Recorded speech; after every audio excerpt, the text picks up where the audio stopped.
Unlock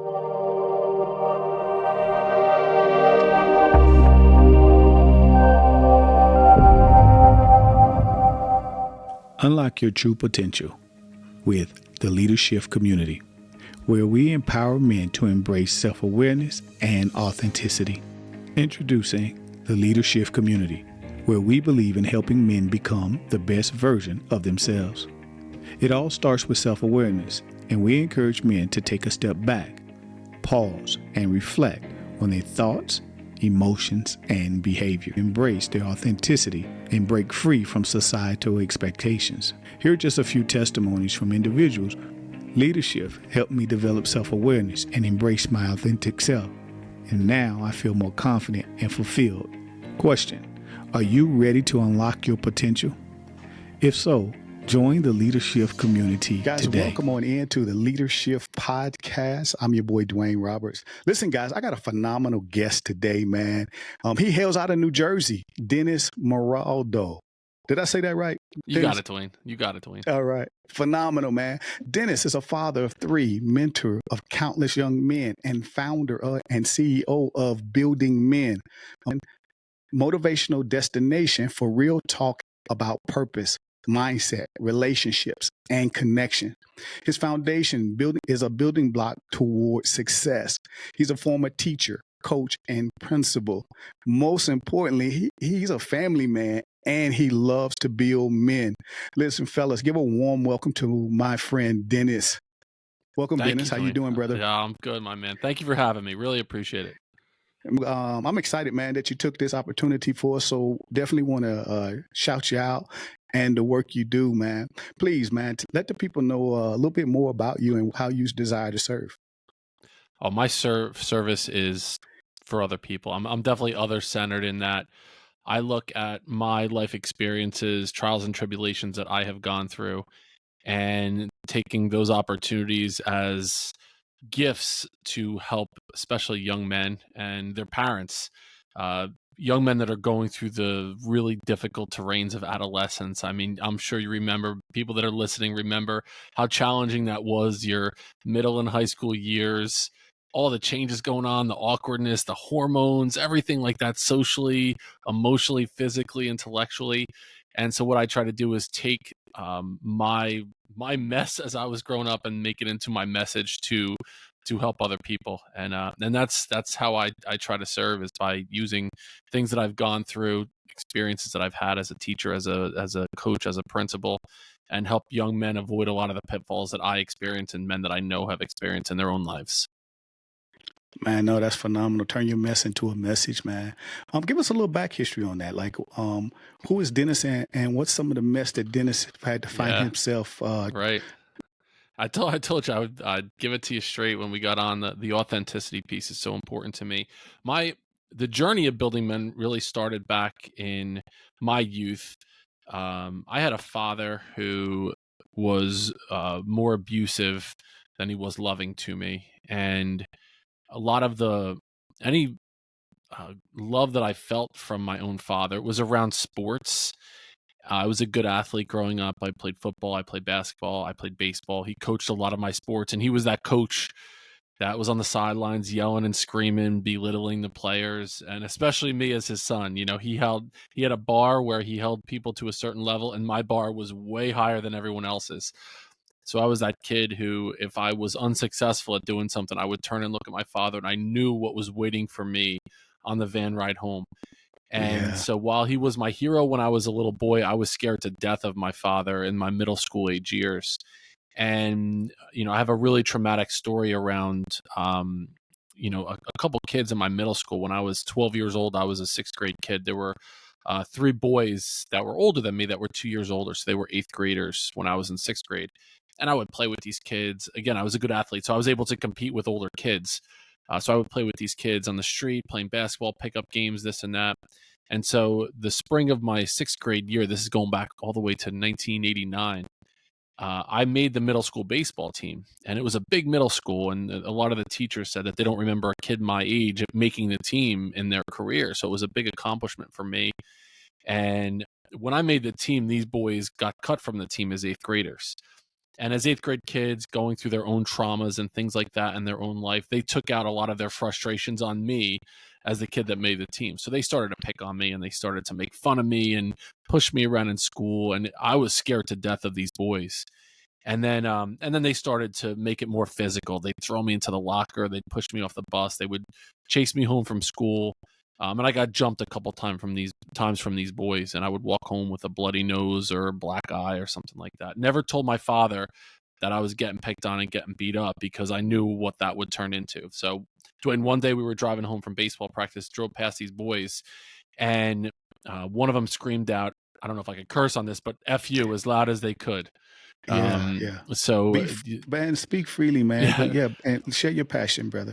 So as we're driving past, my father pulls into the driveway and he tells me to go wait upstairs. He goes up the street and he talks to these boys. And I remember being a 12-year-old scared kid on my floor, sitting there, tears running down my face. I was shaking. And he comes back and he goes, "Let's go. I arranged for you to fight Frankie one-on-one. The other two boys are not going to jump in." And I didn't know how to fight at this time. I mean, I was a good athlete, but he never taught me how to box or anything like that. And the boy was bigger and older than me, and I didn't move. And he says it again, "Let's go. I arranged for you to fight Frankie one-on-one. The other two boys are not going to jump in." And now I start to cry. And I could still, Dwayne, remember this experience like it happened yesterday. You know, when you have those traumatic experiences in your life, and I still can't move. And he looks at me with this like shame in his eye for me. And he goes, "They were right. You are a pussy." And he walks out of my room. And he doesn't talk to me for the next month of my life. And I could still remember the feeling of, again, I felt like I was a failure. I was weak. I was a coward. I couldn't take care of myself. I let my family down. And so that became the narrative that I was telling myself for many years. And it was one of the reasons why I got into education myself. And, fast forward, I have three younger siblings. My younger brother is 14 years younger than me, my youngest sibling. And I remember once he was born, I made myself a promise that I wasn't going to let my father have the same impact on him that he did on me. So I became his brother / father figure. So I was the one to take him to events. I was the one to coach his teams. I shielded him from my father's wrath pretty much. And that's when I got into education. I played college baseball, got into education and sociology. And I could tell you a little bit of a story around like how that transformed into more of a building men program. But that was the backstory. That was one of the reasons why I wanted to start some type of a program for boys who either didn't have a father figure or a male role model or had a really negative father figure or role model in their life. And I just wish I had something like this when I was a boy growing up. Man, phenomenal. And thank you for sharing that, the transparency and authenticity in that story, man. And what you did for me, brother, is you brought back a memory, bruh, for myself. I just wonder how many men been down that lane of being bullied and not knowing how to fight. I, and not to compare my story to yours, but my bully was a girl, you know. Right. And I'll be honest, I didn't fight back. I didn't fight back. And so, man, powerful story of so what happened next? How did you get to where you are now and making the impact? Because I read your mission statement, how you empower young men, to live with character, integrity, strength, and compassion. How did you get from being bullied to now making the impact that you make with young men? I assume that some of your program revolve around bullying. Without a doubt. And as a quick aside, I just wanted to take an opportunity. There's a study done that 1 in 5 men is actually the victim of domestic abuse from a female. But here's the thing, Dwayne, is that like you just mentioned, how many men are not coming forward with getting abused by a partner, right? Because it's in society. You can't say that as a guy. You can't say, well, I'm getting hit and beat and physically, emotionally abused by a partner. It's really taboo to say something like that. So I wanted to acknowledge the courage it takes to say something like that because it's a silent thing that goes on that not a lot of people talk about. So you mentioned like what the next steps were and where, how I took that and kept going with it. So in college, again, I was majoring in education. I had a minor in sociology. I was fascinated with social group dynamics and how groups interact with one another and in society. And I had an opportunity to do an internship at a halfway home for at-risk boys. And this was in a really tough area in South Jersey. And during my college experience. After school every day, I would go and work at this internship, and I was learning from clinically trained social workers and psychologists and counselors. How do you counsel boys that are going through something challenging? The boys that were part of this program, Dwayne, were either the victims of sexual or physical abuse or neglect, or they had been arrested, and the courts told them, you need to be a part of this after school program.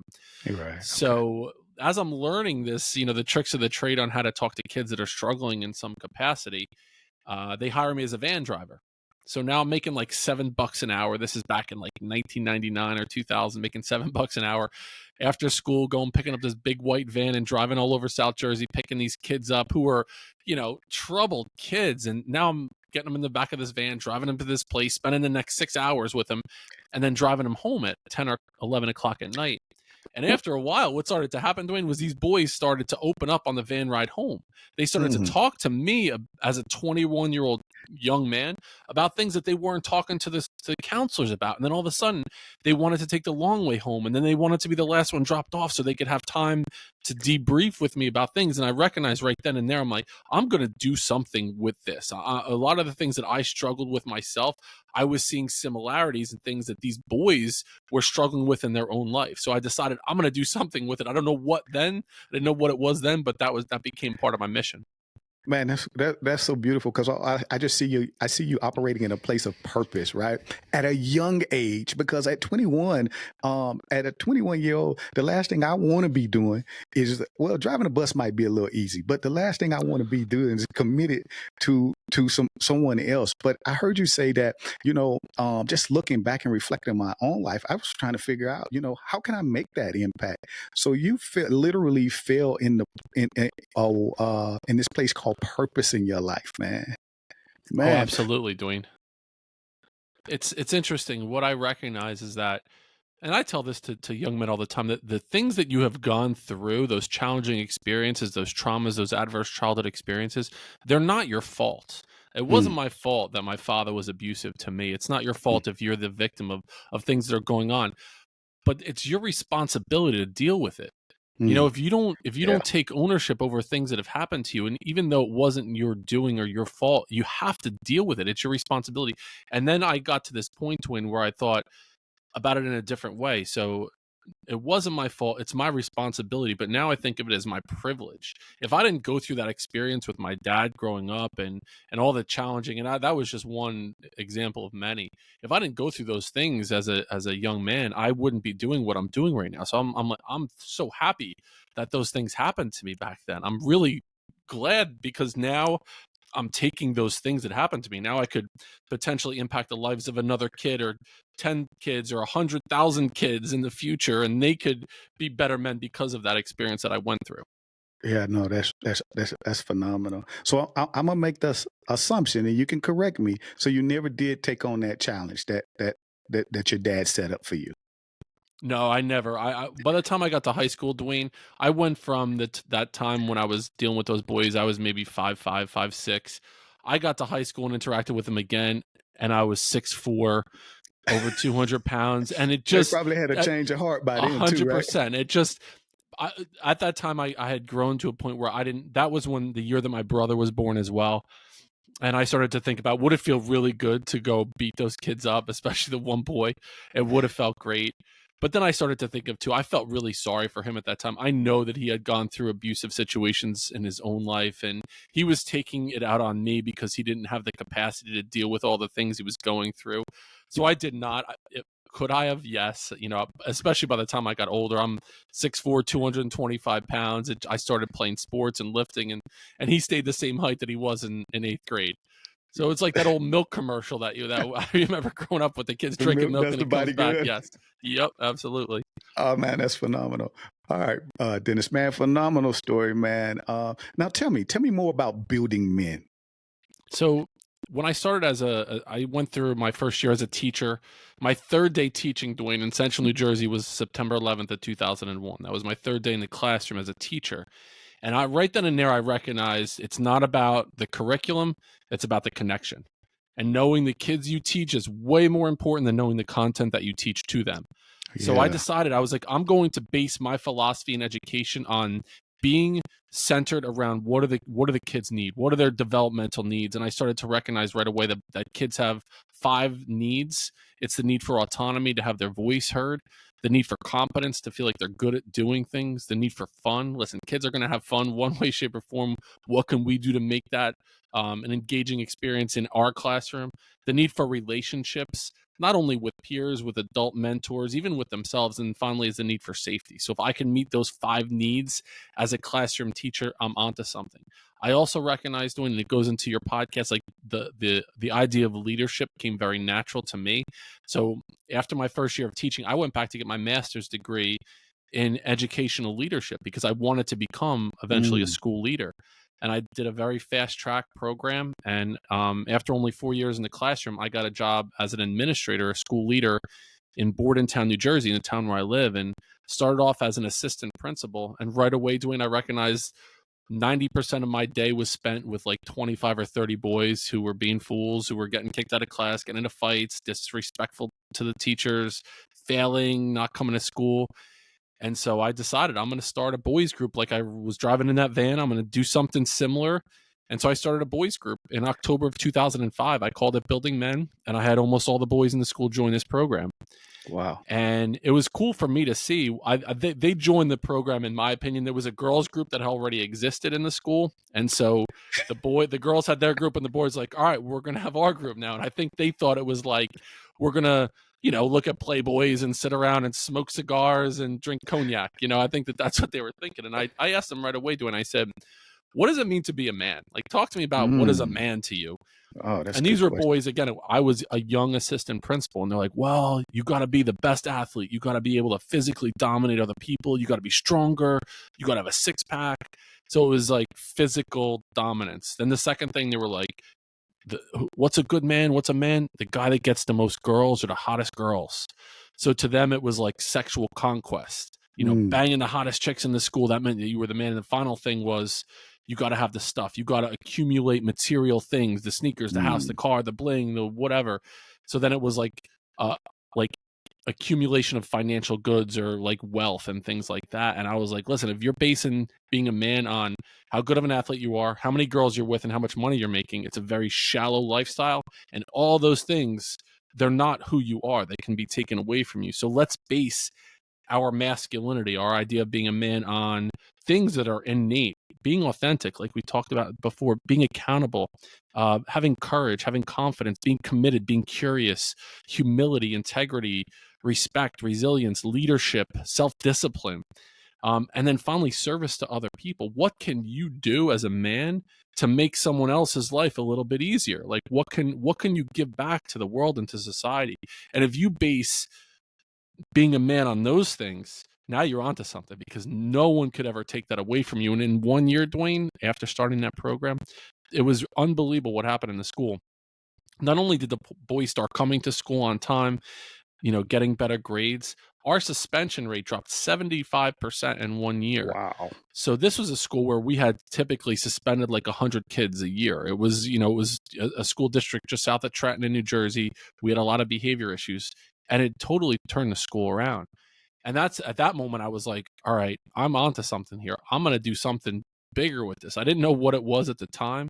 I just knew that this had potential. And I saw, based on my own experience and all the things that I've gone through, that this needs to be a part of schools and organizations, and kids need to have a safe space to go and talk about the real stuff that's going on in their life, and have a space to communicate and be like, it's okay, because we're all going through similar things. Like, we've all gone through that stuff.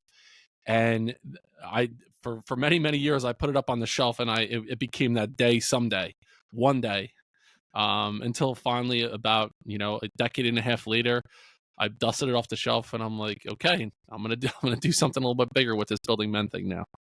Man, I mean, congratulations. Let me say that. Phenomenal job to you, and the work that you were able to do. I heard something though, and this was when you asked the question to your young men, what is it to be a man? So many men fall in this place of thinking that being a man is physical, having women, materialistic, my finances at, having much money, all these shallow outlooks, right? But what do you say to the man to help him correlate the 5 needs that the young men need: the autonomy, um, the fun, the relationship, the safety, and what was it? Complacency, I think it was. Competence. Competency. So those are needs that I recognize that all kids have, but like, think about it, they're needs that we all have as human beings. You know, like you could likely say, even in your life now, doing like, do I want my voice to be a part of the space? 100%. Do I want to feel good at what I'm doing? Absolutely. Do I want to have a good time at what I'm doing? Yes. So we have those same needs. I think what happens is, as men especially, and I fell victim to this too, when I graduated from college, as I was building the Building Men program, I was also caught up in a little bit of the rat race myself. I was, married at the time. I have 3 kids. I'm since divorced and with a new partner now, who is just a tremendous human being. She's just the absolute light of my life. But I was married to a woman who was much like my dad. I Mm, think I married a female version of my dad when I was, in that space. But in my life, I went from, okay, I'm an assistant principal. I need to get the job as a principal, making more money. I need to, go get my doctorate. I need to get a job as a superintendent. So I was also thinking that, even though I'm talking to the kids about, you don't have to live your life in that way, my thing was like, okay, well, I want to move out of this smaller house to a bigger house, and I want to get this car, and I want to. So I was doing the same thing I was telling the kids. It's not that important. And I think as men, we get caught up in that idea, like, okay, I need to look a certain way. I need to have my hmm girl look a certain way, and I need to make a certain amount of money so other people see me in a certain way too. It wasn't for a while until I was able to truly separate myself from all of that. And one, I started to recognize I can't judge myself or look at myself the way that I think other people see me. I started to Oh, care that's good. less and less about the way people see me and how they perceive me. And that was very freeing for me to do as well. I think there's a level, Dwayne, of, the physical piece. I think as men, we need to take care of ourselves. Like, I don't think you should sit on the Mm, couch and watch Netflix all day. And so there is this component of being able to protect yourself and your family. Like, and I think men should be able to be vulnerable and to be able to share their, things that they're worried about. But to the extent where if a guy tries to break into my house, it's not the time for me to sit on the floor and journal and meditate. Like, I need to get the baseball bat out of the closet and take care of business there, because no one's going to walk into my house and disrupt my family. right. Afterwards, I could be like, wow, that was really scary for me to deal with. But in the moment, I Right. need to be able to take care of myself. So there is a piece of self discipline, you know, get up a little bit earlier, get to the gym,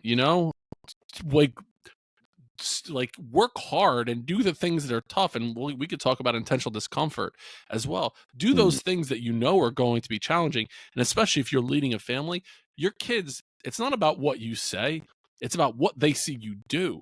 yeah. So Yeah. if I'm talking to my kids about being the best you can be and they need to watch me do it. They need to see me up coming home from the gym when they're waking Yeah. up in the morning. Like, they see me walking from the gym at 6 o'clock in the morning. That's not everybody's doing that right now. So I think a lot of it goes to the physical fitness piece, and it's not the be all end all. Like, to me, if I don't have a 6 pack, I'm not going to judge myself any differently.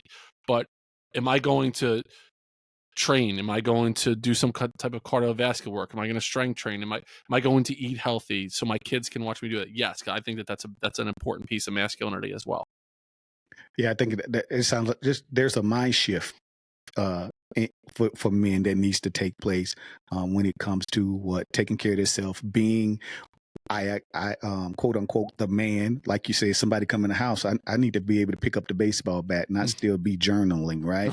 I Right. like here what I heard too was I have to model the lifestyle that's authentic to me, of who I needed to be, authentic to me and who I desire to be.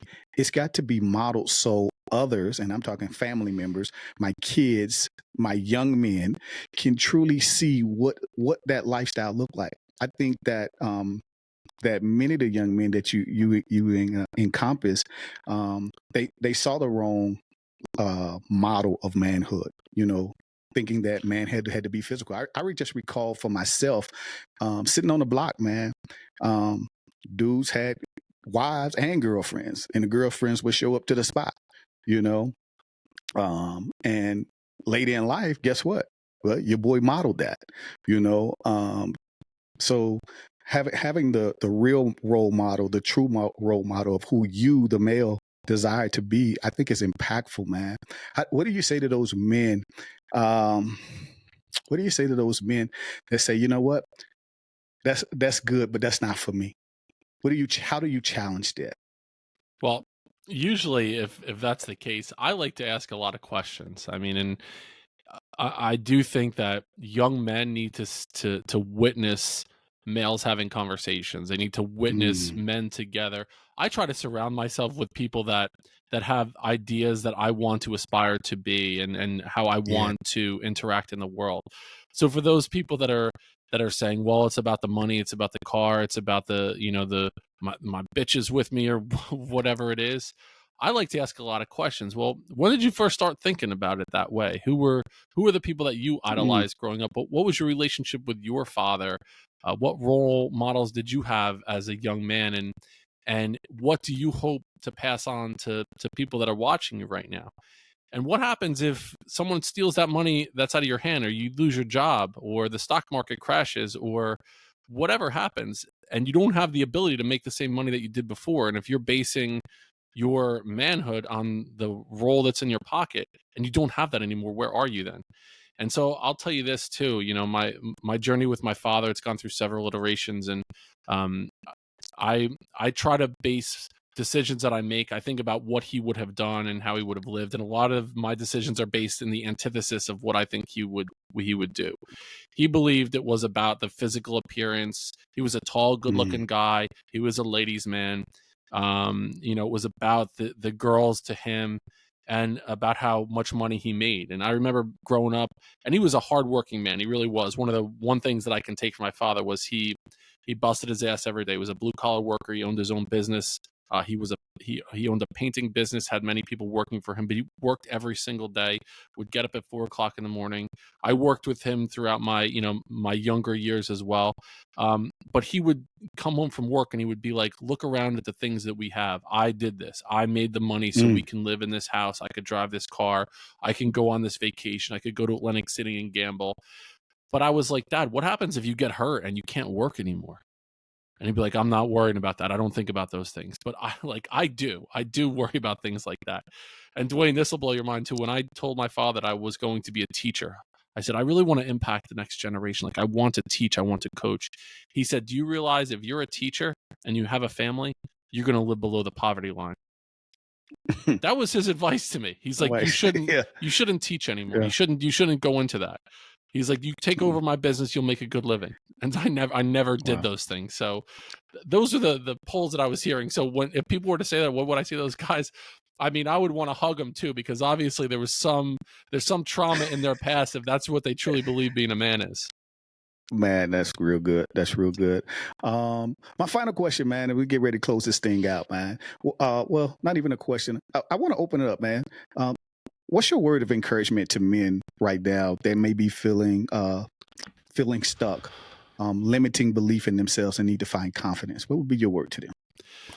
Well, confidence is made by, it's you make a promise to yourself, and you keep that promise, and you just repeat that many times in a row. And I think confidence is also built by, you don't get the inspiration doesn't happen first. It's the movement happens first. You have to start moving, even though something sucks. You don't want to go to the gym, you don't want to get up that early, you don't want to change your life. You have to start moving. And then the confidence comes from the movement. The inspiration comes from the movement, from the habitual thing of doing it day after day after day after day. Dwayne, the way that I close out my own podcast, and I do a podcast called Building Men, the way that I close out the podcast is what I would say to kids when I was a principal. And I would take the kids on a 3-day, 2-night camping trip every year in North Jersey. And there was this big climbing wall. It was like a 60-foot climbing wall. And the kids would get strapped into like some type of a harness, and they would have to try to climb to the top of the wall. And there were kids that were scared to death of heights. And I remember sitting at the wall, and I would be at the wall the whole time, because I feel like that's where the kids would gain confidence. And the kid would start climbing up and be like, "Mr. Moralda, I'm scared. I'm not going to do this." And I would say, "Listen, just go one step further than you thought you could go." Oh, that's good. And they would go just that one thing, and they'd be like, I'm done, I did it." I'm like, "Well, you're there now. You did that. Go a step further than you thought you could go." And then the kids saw what I was starting to do. And before you know it, Dwayne, these kids that were scared to death are at the top of a 60-foot wall. They just made it to the top. And like what I saw that do to them, like their level of confidence that they were able to exhibit by doing something that they thought was previously impossible, then I just decided to live my life like that. So I end every single podcast with, thanks for listening to the Building Men podcast. Go one step further than you thought you could go. So that's my advice to your listeners. Man, that's real good. Again, you struck a memory, man. Old Army guy. And I remember in basic training, we had, I don't know how tall this, it was like maybe it was a 60-foot wall, if not 120. It was pretty high as far as I'm concerned, because I'm scared of heights. Yeah. But I recall the drill sergeant standing up as high as where he could, as comfortably as he could, as I was climbing up. And I was trembling, right? And I just remember he said, Private Roberts, one more. Yeah. And so to your point, man, and making that one more, you built more confidence. Now I got to admit, I didn't go all the way up and over. I had to cut it short, but that one more step, man, that one more piece of effort that you put in, man, can really change the trajectory of your life. Dennis, man, this was phenomenal, my friend. I truly, again, appreciate you taking time for us. Please share with the people where they can find you, learn more about what you can do. Thank you, brother. I appreciate that. So my website is buildingmen.io. A lot of information is on there. My Instagram is building.men. That's where I'm the most active on social media. I work in schools. I'll go into schools and I'll set up Building Men programs. So what I'll do is it's like a gradual release. Like I'll go in, I'll do several meetings, and then I teach their staff members how to do it, and I turn it over to them. I do believe programs like this needs to be in every single school. So I work with schools. I do a group coaching. It's every other Sunday at 4 p.m. Eastern time. It's called The Foundation. I invite in guest mentors that come in for an hour with my group of boys that are from all over the country. And we talk, we give them, they have a conversation, give them pieces of advice, daily habits that they can do, give them recommendations of books and podcasts to listen to. So it's a nice little community that I have right there. And then the final thing is I do one-on-one coaching with boys as well, middle and high school boys. And I usually set it up for a full year. And as part of that, I work with the parents as well. I'll meet with the boys once a month on an individual basis. I'll do like weekly accountability check-ins, and then quarterly I'll talk to the parents, giving them advice on helping their son, go through whatever challenges they're going through. And then the Building Men podcast, I put out an episode every single week. So thank you for the opportunity. Yeah, absolutely. Listen, fellas, don't miss an opportunity to grow yourself. You heard it here. Building Men with Dennis Morolda. Go follow him on buildingmen.ao webpage, and check out the podcast, Building Men. Phenomenal. I want to say thank you for taking time and rocking with us. Realize this, that you have everything to make your next move in life your best move in life. That's because your success is in your hands. Have a phenomenal day with purpose. God bless.